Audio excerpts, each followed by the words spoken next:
At 9:17 on the morning of January 22, 1943, Second Lieutenant John George crouched in the ruins of a Japanese bunker west of Point Cruz, watching a banyan tree 240 yards away through a scope his fellow officers had laughed at for 6 weeks. 27 years old, Illinois state champion, 0 confirmed kills. The Japanese had 11 snipers operating in the Point Cruz groves. In the past 72 hours, they had killed 14 men from the 132nd Infantry Regiment. George's commanding officer had called his rifle a toy. The other platoon leaders called it his mail-order sweetheart. When he had unpacked the Winchester Model 70 with its Lyman Alaskan scope and Griffin and Howe mount at Camp Forest in Tennessee, the armorer wanted to know if it was meant for deer or Germans. George explained it was for the Japanese. They shipped out before the rifle arrived. George spent the voyage to Guadalcanal watching other men clean their garons while his own weapons sat in a warehouse in Illinois. He requested it be forwarded through military mail. 6 weeks later, in late December of 1942, a supply sergeant handed him a wooden crate. Inside was the rifle he had saved 2 years of National Guard pay to buy. The rifle weighed 9 pounds, added another 12 ounces. Garand issued to every other man in his battalion weighed 9.5 pounds, with no magnification.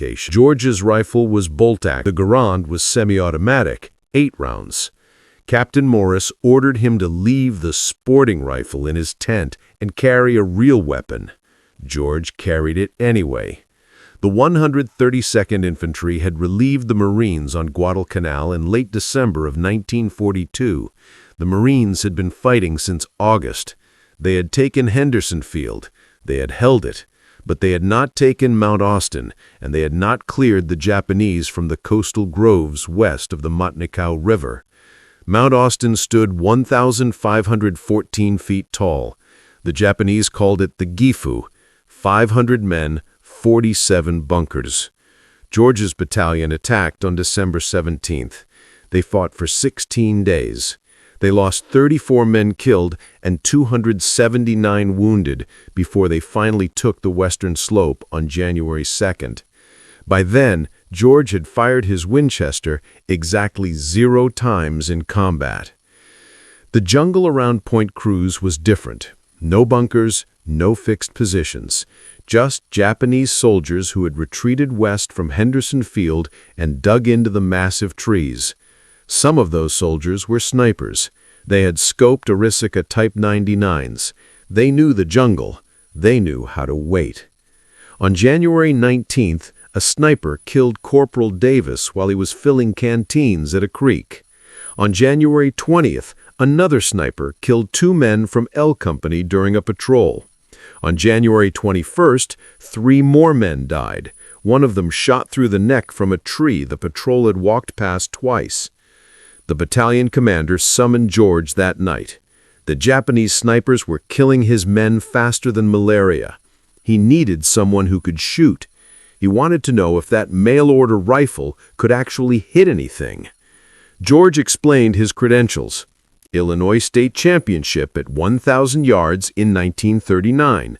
23 years old at the time, youngest winner in state history. 6-inch groups at 600 yards with iron sights.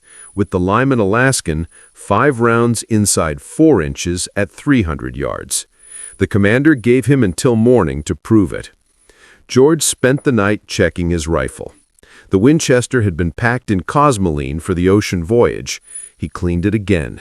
He checked the scope mounts. He loaded 5 rounds of .30-06 hunting ammunition he had packed in Tennessee. Military ball ammo, the same cartridge the Garand fired. At dawn on January 22nd, George moved into position in the ruins of a Japanese bunker his battalion had captured 3 days earlier. The bunker overlooked the coconut groves west of Point Cruz. Intelligence said the Japanese snipers operated from the large banyan trees in that area, trees that reached 90 feet tall with trunks 8 feet thick. A sniper could climb one before dawn and sit there all day without being seen. George had brought no spotter, no radio man, just his rifle, a canteen, and 60 rounds of ammunition in stripper clips. He settled into the bunker and began to watch the trees through his scope. The Lyman Alaskan had 2.5 power magnification. Not much, but enough to catch movement in the branches that the naked eye would miss. The jungle was never silent.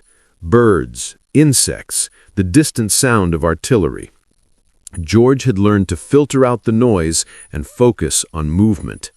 He glassed the trees slowly, left to right, top to bottom. At 9:17 he saw it. A branch moved. No wind, just a small shift. 87 feet up in a banyan tree 240 yards away. George watched. The branch moved again. Then he saw the shape, a man in dark clothing positioned in a fork where 3 branches met. The Japanese sniper was facing east, watching the trail where George's battalion had been moving supplies.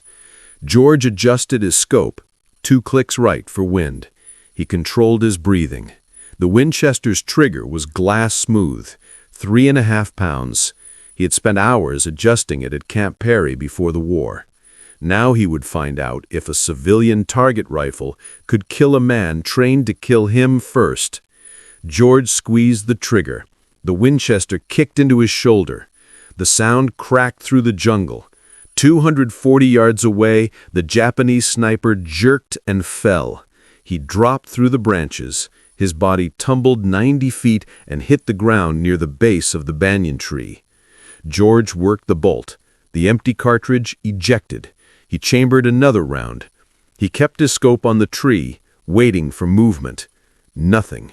The sniper's partner would be close. Japanese snipers worked in pairs. 1 shooter, 1 spotter. If George had just killed the shooter, the spotter was somewhere in the tree or in the trees nearby. George scanned the surrounding banyans. The scope's 2.5 power magnification forced him to search slowly. Each tree could hide multiple men. The jungle canopy created shadows that made shapes impossible to distinguish without careful observation. At 9:43, he found the second sniper. Different tree, 60 yards north of the first. This one was lower, maybe 50 feet up. The Japanese soldier was moving down the trunk, retreating. He had heard the shot and knew his position was compromised. George aimed, led the movement, fired. The second sniper fell backwards off the tree. His rifle clattered through the branches ahead of him. Both hit the jungle floor within seconds of each other. 2 shots, 2 kills. George reloaded his Winchester from a stripper clip. His hands were steady. His breathing was controlled. This was no different than shooting at Camp Perry, except the targets shot back. At 11:21, a Japanese bullet struck a sandbag 6 inches from George's head. The impact sprayed dirt into his face. He rolled left and pressed himself against the bunker wall. The shot had come from the southwest, different direction than the first 2 snipers. George waited 3 minutes before moving. Then he inched back to his firing position and glassed the tree. At 9:17 on the morning of January 22, 1943, 2nd Lieutenant John George crouched in the ruins of a Japanese bunker west of Point Cruz, watching a banyan tree 240 yards away through a scope his fellow officers had laughed at for 6 weeks. 27 years old, Illinois state champion, 0 confirmed kills. The Japanese had 11 snipers operating in the Point Cruz groves, and in the past 72 hours they had killed 14 men from the 132nd Infantry Regiment. George's commanding officer had called his rifle a toy. The other platoon leaders called it his mail-order sweetheart. When he had unpacked the Winchester Model 70 with its Lyman Alaskan scope and Griffin and Hal mount at Camp Forest in Tennessee, the armorer wanted to know if it was meant for deer or Germans. George explained it was for the Japanese. They shipped out before the rifle arrived. George spent the voyage to Guadalcanal watching other men clean their garons, while his own weapons sat in a warehouse in Illinois. He requested it be forwarded through military mail. 6 weeks later, in late December of 1942, a supply sergeant handed him a wooden crate marked fragile. Inside was the rifle he had saved 2 years of National Guard pay to buy. The rifle weighed 9 pounds. The scope added another 12 ounces. The garand issued to every other man in his battalion weighed 9.5 pounds with no magnification. George's rifle was bolt action, 5 rounds. The Garand was semi-automatic, 8 rounds. Captain Morris ordered him to leave the sporting rifle in his tent and carry a real weapon. George carried it anyway. The 132nd Infantry had relieved the Marines on Guadalcanal in late December of 1942. The Marines had been fighting since August. They had taken Henderson Field. They had held it. But they had not taken Mount Austin, and they had not cleared the Japanese from the coastal groves west of the Matanacao River. Mount Austin stood 1,514 feet tall. The Japanese called it the Gifu. 500 men, 47 bunkers. George's battalion attacked on December 17th. They fought for 16 days. They lost 34 men killed and 279 wounded before they finally took the western slope on January 2nd. By then, George had fired his Winchester. The shooter would have moved after taking the shot. That was basic sniper doctrine. Shoot and relocate. But in jungle this dense, relocation options were limited. George found him in 1138, third tree from the left in a cluster of 5 banyans, 73 feet up. The Japanese sniper had repositioned to a different branch, but remained in the same tree. A mistake. George put the crosshairs on the dark shape and fired. The third sniper fell without making a sound. By noon, George had killed 5 Japanese snipers. Word spread through the battalion. Men who had mocked his mail-order rifle now asked if they could watch him work. George refused. Spectators drew attention. Attention drew fire. The Japanese snipers adapted after the 5th kill. They stopped moving during daylight. George spent the afternoon glassing trees and saying nothing. At 1600 hours, he returned to battalion headquarters. Captain Morris was waiting. The mockery was gone from his voice. He wanted George back in position at dawn. This sniper had survived 10 days of American operations in the Point Cruz groves. He had outlived 10 other snipers, men who had been killed because they made mistakes. This man would not make mistakes. The position in the rocks was too exposed, too vulnerable. No experienced sniper would remain there for more than a few seconds. This had to be another decoy, another bait position. George kept his scope on the sniper in the rocks, but expanded his awareness to the surrounding area. If this was bait, the real threat would be positioned to cover it somewhere with a clear line of sight to anyone who took the shot. At 10:06, George found it. A second Japanese soldier, 70 yards northwest of the rocks, behind a fallen tree trunk. This soldier was not moving, not repositioning, just watching and waiting. His rifle was aimed toward the drainage ditch where George should have been hiding. 2 men, not 1. The 11th sniper had brought support. Or perhaps these were the final 2 snipers, numbers 10 and 11, working together. George made his decision. He could not shoot both men before they reacted. The bolt-action Winchester required him to work the action between shots, giving the Japanese enough time to locate him and return fire. He needed a different approach. George slowly lowered himself deeper into the water. He submerged until only his eyes and the top of his head remained above the surface. He kept the Winchester pointed skyward to keep water out of the barrel. Then he waited. At 10:13, the Japanese soldier in the rocks stood up. He had spent 10 minutes watching the drainage ditch and seen nothing. He believed George had moved farther east. He turned and signaled to his partner behind the fallen tree. Both men began moving east, parallel to each other, 70 yards apart. They were executing a sweep, planning to flush George out or locate his position. George remained in the water, motionless. The 2 Japanese soldiers moved past his crater. They were now between George and the tree line. Their backs were exposed. George rose from the water. Slowly, silently, he brought the Winchester to his shoulder. Water dripped from the barrel, from his uniform, from his face. He aimed at the closer soldier, the one who had been in the rocks, now 42 yards away. George fired. The soldier dropped. George worked the bolt, chambered another round, and swung the rifle toward the second soldier behind the fallen tree. The man was turning, raising his rifle. George fired first. The second soldier fell. 11 shots fired over 3 days. 11 Japanese snipers dead. George had cleared the Point Cruz groves of the threat that had killed 14 Americans in 72 hours. But as George climbed out of the crater and retrieved his spent cartridges, he heard a sound that made him freeze. Voices. Japanese voices, coming from the tree line. Multiple men moving toward the fallen soldiers. George had killed the snipers, but the snipers had not been working alone. George dropped back into the crater. The water was cold, muddy. He submerged until only his eyes remained above the surface. He kept the Winchester vertically to keep the barrel clear. The Japanese voices grew louder. At least 6 men, maybe more. They were moving toward the 2 dead snipers. George heard branches breaking, equipment rattling. These were not snipers. Infantry. A patrol or recovery team sent to collect the bodies. George counted seconds. The voices stopped at the location of the first body, 42 yards from his crater. Close enough that he could hear them clearly, even without understanding the words. Then the voices moved to the second body.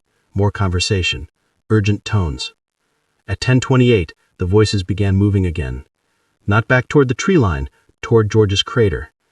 They had found his tracks. Boot prints in the mud leading from the rocks to the crater. George had been careful about noise and movement. He had not been careful about tracks.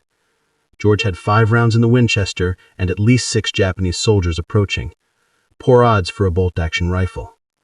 He considered his options: stay hidden and hope they passed by, or fight. The voices grew closer. 30 yards. 25. 20. At 10:31, a Japanese soldier appeared at the crater rim. He was looking directly down at George. Their eyes met.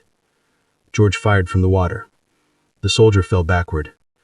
George worked the bolt while still submerged, chambered another round, and rose up. 2 more soldiers were at the crater rim. George fired, worked the bolt, fired again. Both soldiers dropped. 3 rounds left. George could hear shouting, more soldiers moving toward him. He climbed out of the crater on the north side, away from the approaching voices. He ran 20 yards and dropped behind a fallen tree. Japanese rifle fire cracked through the jungle. Bullets struck the ground around the crater and around the fallen tree. The soldiers were firing at movement, at sound, not at confirmed targets. George stayed low. He glassed the area through his scope and saw movement.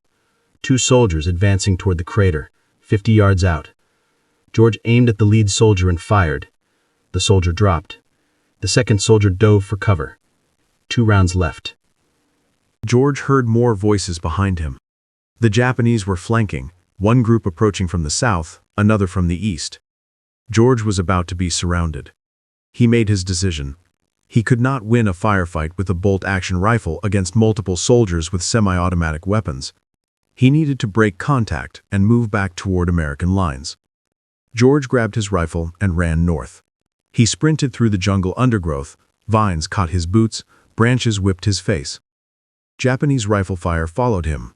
Bullets snapped past, struck trees, kicked up dirt. George ran for 90 seconds before diving into another shell crater. This one was dry. He pressed himself against the crater wall and listened. The Japanese voices were distant now. They had not pursued. They were regrouping around their dead. George checked his rifle. Mud on the stock, water still dripping from the barrel. He had 2 rounds left and no stripper clips. The clips were in his pack. The pack was somewhere near the water-filled crater.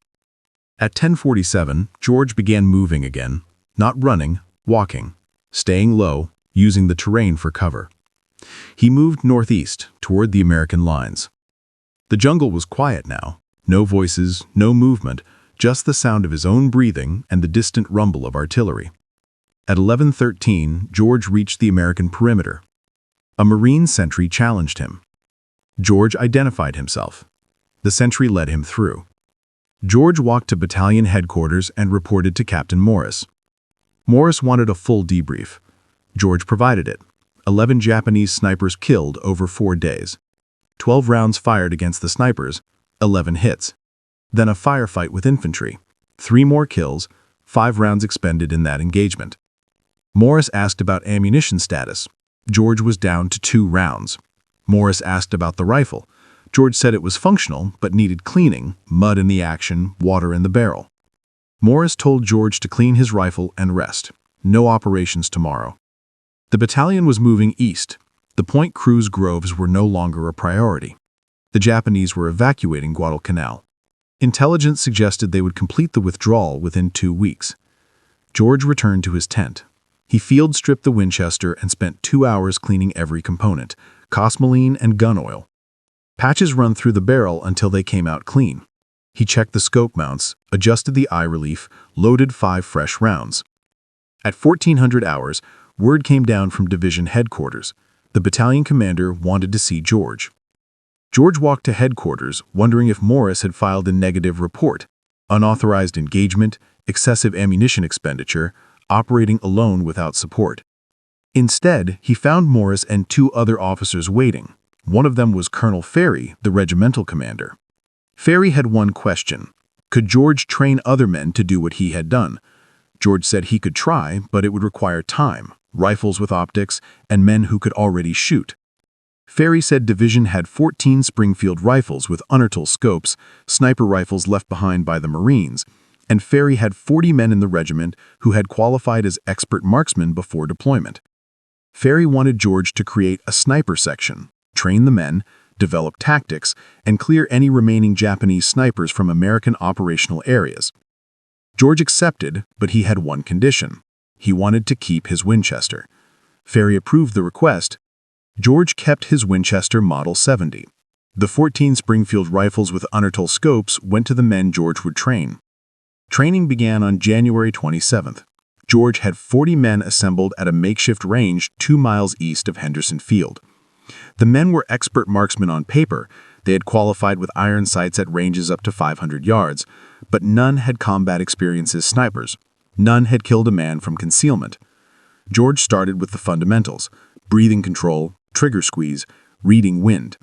The Springfield rifles weighed 11 pounds with the unertl scopes, heavier than the Garand, heavier than George's Winchester. The weight made the rifle stable, but tiring to hold for extended periods of time. He taught them to use any available support: rocks, logs, sandbags. The jungle rarely offered perfect shooting positions. Snipers had to adapt to the terrain and create stable platforms from whatever materials were available. Range training lasted 3 days. George had the men shoot at stationary targets from 100 to 400 yards, then moving targets, then targets partially concealed by vegetation. By January 30th, 32 of the 40 men could consistently hit man-sized targets at 300 yards under field conditions. George divided them into 16 two-man teams: shooter and spotter. The spotter carried binoculars and a Garand. His job was to locate targets and provide security while the shooter engaged. After each kill, the roles could switch. This kept both men proficient and prevented the single point of failure that came from relying on one shooter. On February 1st, George took 4 teams into the field. Their mission was to clear Japanese positions west of the modern Dachau River. Intelligence indicated small groups of Japanese soldiers were still operating in that area. Not snipers, just infantry, stragglers who had not yet evacuated. The 4 teams moved into position at dawn. George paired with a spotter named Corporal Hayes. They set up on high ground overlooking a trail the Japanese had been using for resupply. At 0720, a Japanese soldier appeared on the trail. Hayes confirmed the target through binoculars. George fired. The soldier dropped. George worked the bolt and scanned for additional targets. None appeared.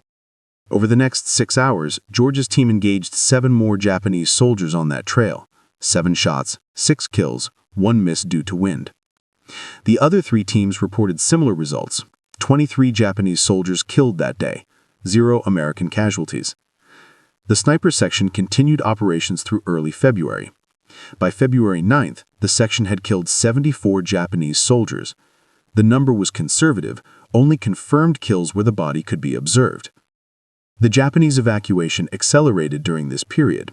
Destroyers arrived at night to pick up troops from Cape Esperance on the western tip of Guadalcanal. American forces pushed west to interdict the evacuation, but the Japanese fought effective rearguard actions.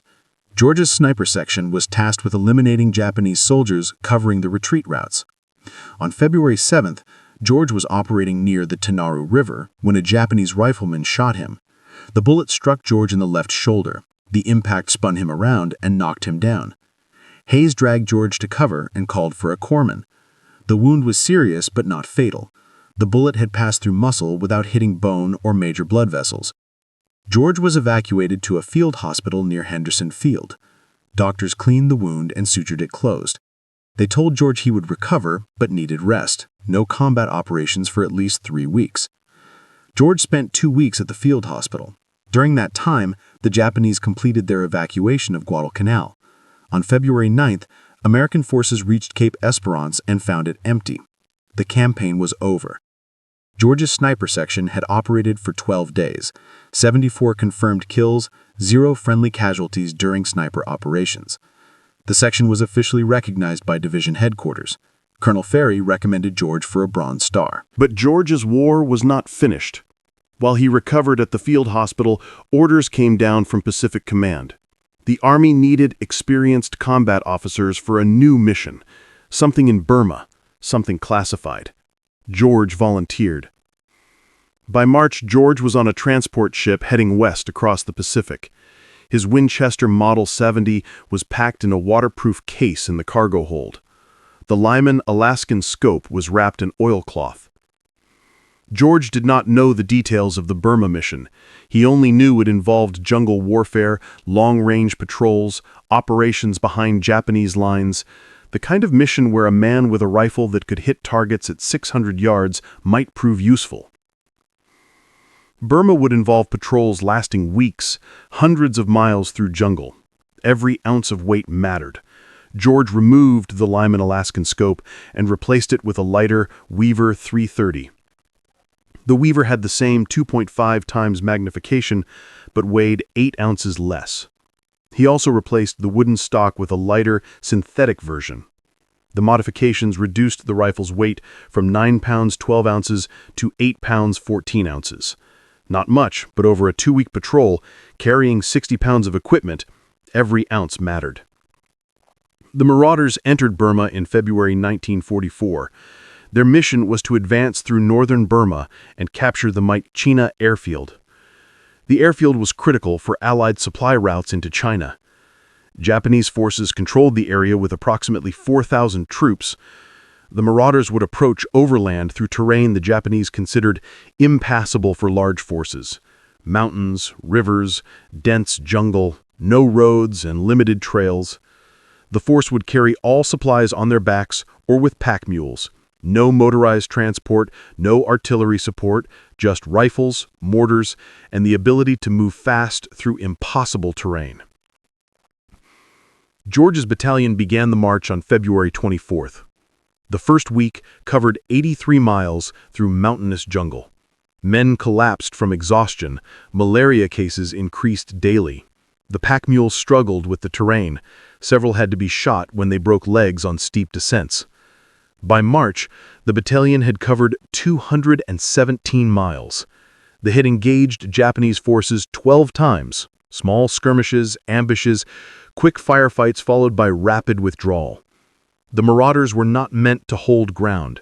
They were meant to move, to harass, to cut supply lines, and to create chaos behind Japanese positions. George used his Winchester 3 times during the march. Once at 412 yards against a Japanese officer directing troops at a river crossing, once at 380 yards against a machine gun position, and once at 290 yards against a sniper who had pinned down a Marauder patrol. 3 shots, 3 kills. George never fired more than once per engagement. The Winchester's report was distinctive, different from the Garand's sharp crack. 1 shot announced his presence, the second shot would give the Japanese time to locate him. George learned to shoot and move immediately. The march to Myitkyina took 3 months. By late May, the Marauders had covered over 700 miles. They had lost more men to disease than to combat: malaria, dysentery, and typhus. The unit that entered Burma with 5,300 men was down to fewer than 3,000 effective soldiers. On May 17th, the Marauders captured the Myitkyina airfield. The operation was a success, but the cost had been severe. The unit was no longer combat effective. Too many casualties, too many sick, and too much time in the jungle without rest or proper medical care. George survived the Burma campaign. His Winchester survived as well, but the rifle that had proven so effective on Guadalcanal had been used only 7 times in 3 months of operations. The Marauders rarely engaged in the kind of long-range precision shooting that required a scoped rifle. Most combat consisted of close-range ambushes at 50 yards or less, firefights in dense vegetation where you could barely see 30 feet ahead. George realized something during those 3 months in Burma. The Winchester Model 70 was an excellent rifle, perhaps the best bolt-action sporting rifle ever made. But modern warfare was changing. Semi-automatic rifles like the Garand were becoming standard. The next war would require different weapons, different tactics. But there would be no next war for George, not immediately. By June 1944, he was evacuated from Burma with the rest of the Marauders. The unit was disbanded. George was reassigned to training duties in the United States. He never fired his Winchester in combat again. George returned to the United States in July 1944. The Army promoted him to captain and assigned him to Fort Benning, Georgia. His job was training infantry officers in marksmanship and small unit tactics. He taught the lessons he had learned on Guadalcanal and in Burma, how to move through jungle terrain, how to identify and engage targets at distance, how to operate independently without supply lines. He kept his Winchester Model 70. The rifle had traveled from Illinois to Tennessee to Guadalcanal to India to Burma and finally to Georgia. It had killed at least 14 enemy soldiers in confirmed engagements, probably more. George stopped counting after Burma. The rifle sat in a footlocker in his quarters at Fort Benning. He rarely looked at it. The war had changed. The Pacific Islands were being retaken one by one. American forces were advancing through France and into Germany. The need for individual marksmen with privately owned rifles was fading. The military was standardizing, mass production, interchangeable parts, soldiers with identical equipment and identical training. George understood the necessity. Modern warfare required industrial scale. But something was being lost. The individual skill, the craftsman's approach to soldiering, the idea that a man with the right rifle and the right training could change the outcome of a battle. George was discharged from the Army in January 1947 as a lieutenant colonel. 2 Bronze Stars, 1 Purple Heart, and the Combat Infantryman Badge. He returned to Illinois and enrolled at Princeton University on the GI Bill. He studied politics and graduated with highest honors in 1950. After Princeton, George spent 4 years at Oxford, then 4 years in British East Africa, studying regional politics and institutions. He eventually settled in Washington, D.C. as executive director of the Institute for African American Relations. Later, he joined the State Department's Foreign Affairs Institute as a consultant and lecturer on African affairs. George never spoke publicly about Guadalcanal or Burma during those years. His colleagues knew he had served in the Pacific, but they did not know about Point Cruz, about the Japanese snipers, or about the Winchester Model 70 that sat in a case in his home. In 1947, George decided to write down what happened. Not for publication, just for his own record. He wanted to document the weapons and tactics of jungle warfare while the details were still fresh. He wrote for 6 months. The manuscript grew to over 400 pages. A friend at the National Rifle Association read the manuscript and suggested publication. George was reluctant. The book was technical, detailed descriptions of rifles, ammunition, and ballistics, not the kind of content that interested general readers. But the NRA convinced him. The book was published in 1947 under the title Shots Fired in Anger. It became a classic among firearms enthusiasts and military historians. It described George's experiences on Guadalcanal and in Burma with clinical precision. No embellishment, no hero worship, just facts and observations about what worked and what did not work in combat. The book is still in print today, still used as a reference by collectors and historians studying World War II small arms. George's descriptions of Japanese weapons remain some of the most detailed contemporary accounts available. George lived to see the United States fight 3 more wars: Korea, Vietnam, and the Gulf War.